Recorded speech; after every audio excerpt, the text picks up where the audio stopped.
Hello and welcome to the HEFESTIS CISO Share webinar on ransomware.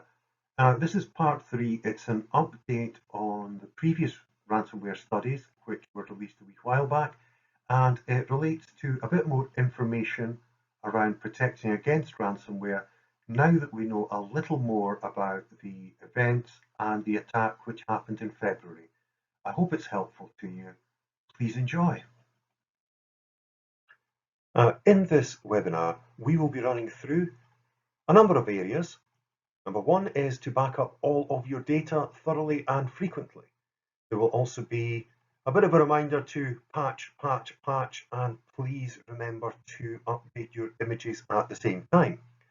We will be looking at educating your users on attack methods, protecting your network, segmenting network access, and fairly importantly, keeping a close eye on network activity. You want to prevent infiltrations and you want to gain real-time threat intelligence. Why? So that you're in a position where you're prepared not to pay a ransom if you're attacked by ransomware. And then finally, and probably most importantly, we'll just be running over the practice principle, which is, unsurprisingly, practice, and a bit more practice. Yes, it has been mentioned before. It will unashamedly be mentioned again.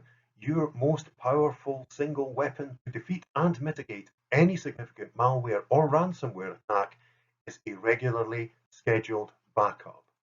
Being able to restore digital services effectively and efficiently following any physical, environmental, cyber, or digital disruption is a fundamental requirement for business continuity. Now, backup frequency should be based on the strategic importance of the data and how much your organization can afford to lose. It is vital to test your backups end to end as part of your business continuity planning and practice to make sure that the restoration procedures are working and the correct data is being saved. Digital backups should be stored offline so they cannot be compromised or deleted during an attack. Cloud storage is currently the most secure option for large-scale backup of data, but no matter what, use what facilities are available to you to ensure the best possible backup of data at your organization. There is a recurring pattern emerging of outdated operating systems being exploited to facilitate malware and ransomware compromise. Eliminating unsupported operating systems as soon as possible must be prioritized. Now, Windows 7 applications are in particular being targeted at the moment in the higher and further education sector. Ransomware attackers frequently rely on systems running outdated software with known vulnerabilities, which they can exploit to silently get into a network. Inconsistent patching and outdated software will leave you exposed. Having a set patching schedule helps you keep systems up to date and provides visibility into those that cannot be patched. It is especially important to maintain an operating rhythm of deploying critical security patching across the estate within 14 days of release, earlier if possible. This way you can better understand and address risks before they become a problem. Now, there will always be legacy systems, many of which are business critical, which are difficult or even impossible to upgrade, and which require old operating systems to function. But this may become a glaring liability for the entire network. So please note that old operating systems have a back catalogue of known compromises and vulnerabilities, which make them a highly tempting target for hackers.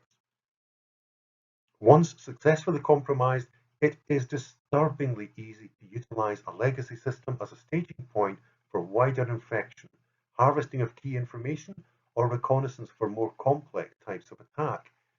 Now, where your OS upgrade is not immediately possible, please ensure that machines which have outdated operating systems are isolated from the rest of the network, if at all feasible.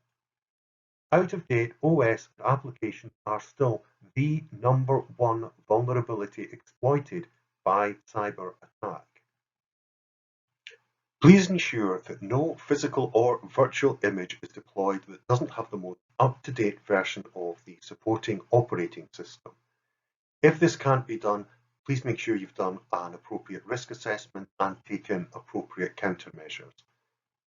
During disaster recovery or for restoration purposes, failure to deploy a recent secure image paves the way for further exploit and extended attack. Not only patch regularly, but also remember to refresh images consistently from legitimate sources to help keep all devices in your estate secure. The weakest link in the security chain is usually human.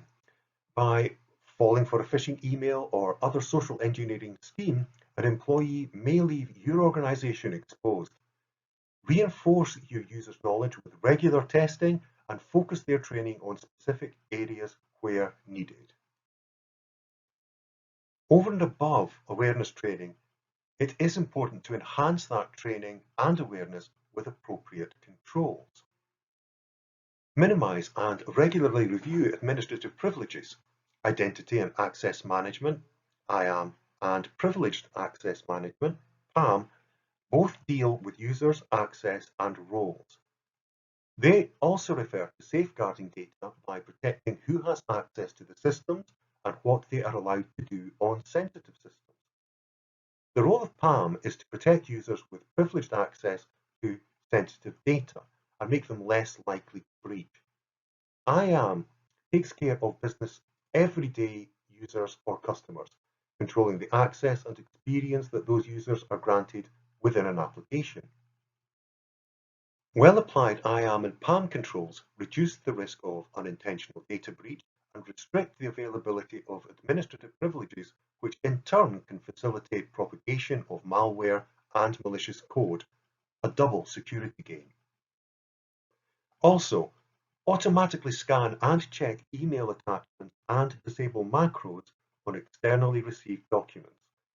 Evidently, macros, downloaded content, and email attachments are frequently used as a vehicle for malware injection.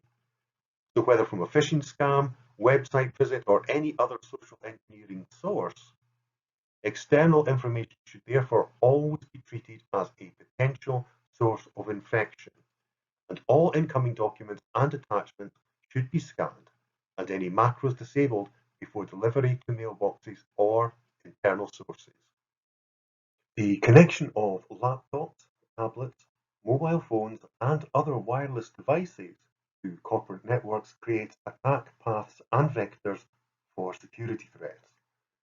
Endpoint security or endpoint protection is applied to computer networks to remotely bridge to client devices. Keep your network protected by deploying a layered approach, protecting each of your endpoints, network, email, and DNS layers. By removing single points of failure, you can effectively secure and safeguard your network and data. Network segmentation limits the volume of resources that an attacker can access. It logically groups network assets, resources, and applications into compartmentalized areas. By dynamically controlling access at all times, you help ensure that your entire network is not compromised in a single attack. Also, as a direct countermeasure, you may consider applying the following. Disable SMB-v1 and move to version 2 or version 3. Ensure that you are using the latest patch versions to avoid known vulnerabilities.